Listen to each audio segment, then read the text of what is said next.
Comment déterminer l'équation d'une sphère de centre O, sachant qu'on connaît l'équation d'un plan tangent à cette sphère?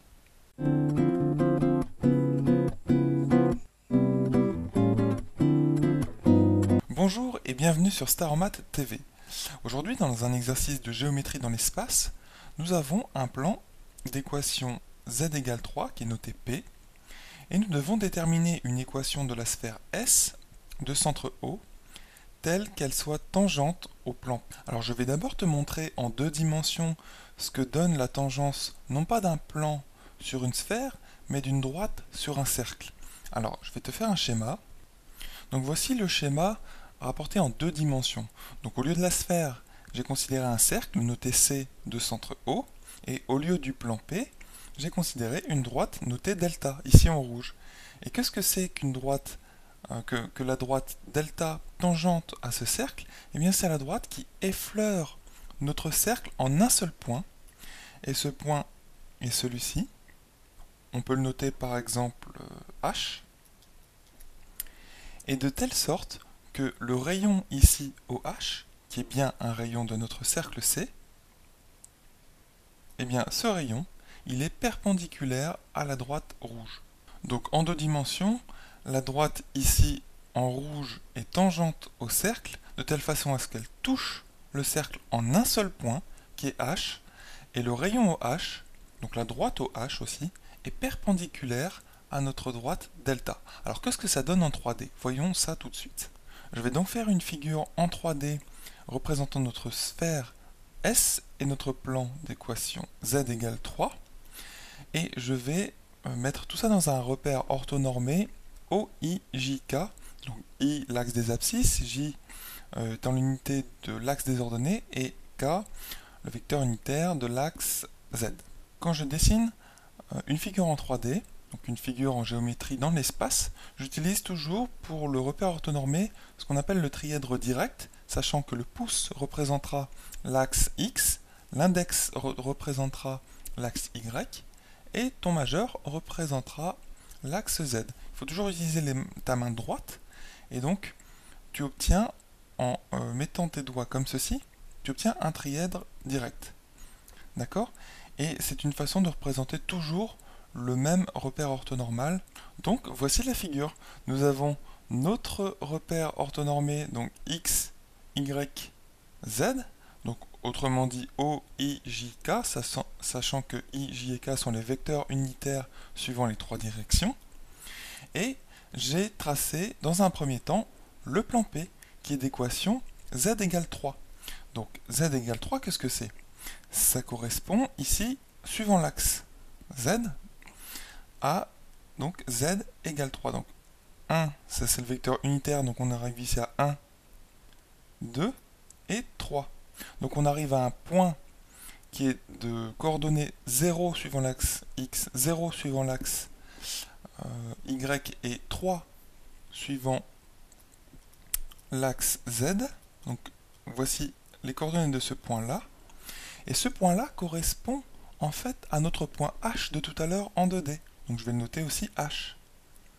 Pourquoi? Parce qu'en fait c'est le point de tangence entre notre plan P, que j'ai représenté ici avec les droites rouges pour que tu le visualises bien, et notre sphère S, qui est, comme on l'a dit, de centre O, et qui doit être tangente à ce plan rouge P ici. Donc elle est tangente à ce plan rouge en le point H, et de telle sorte à ce que, comme tout à l'heure en deux dimensions, le rayon de cette sphère OH ici, donc ce rayon, eh bien il est perpendiculaire à notre plan P.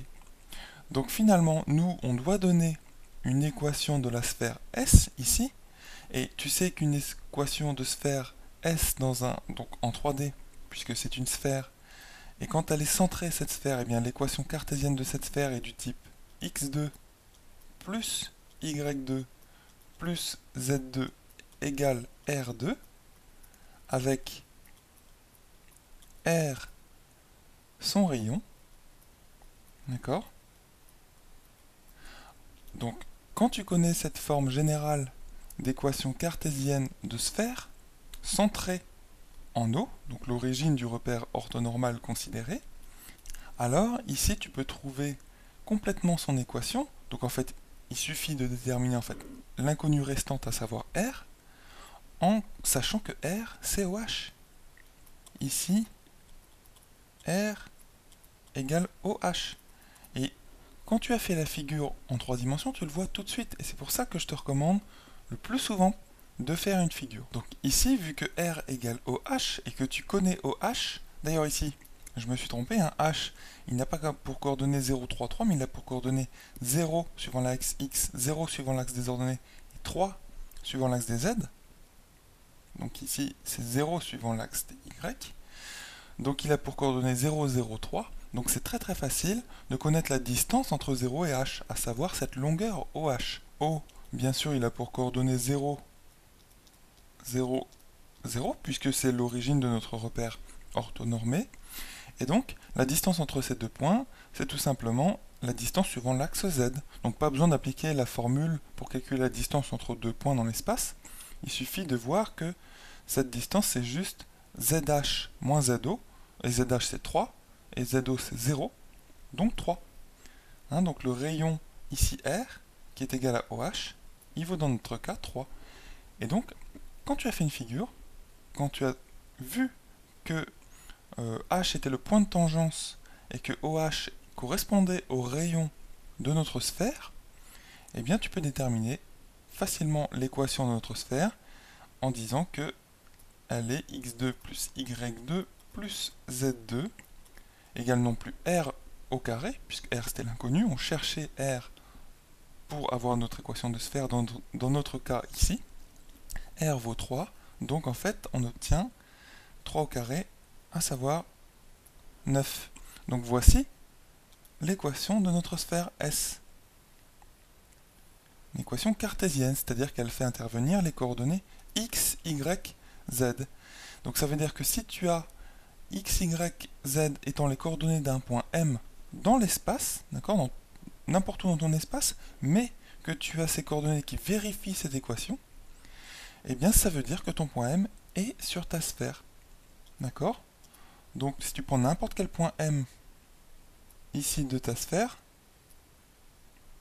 d'accord, voilà, eh bien ces coordonnées x, y et z vérifieront cette équation-là.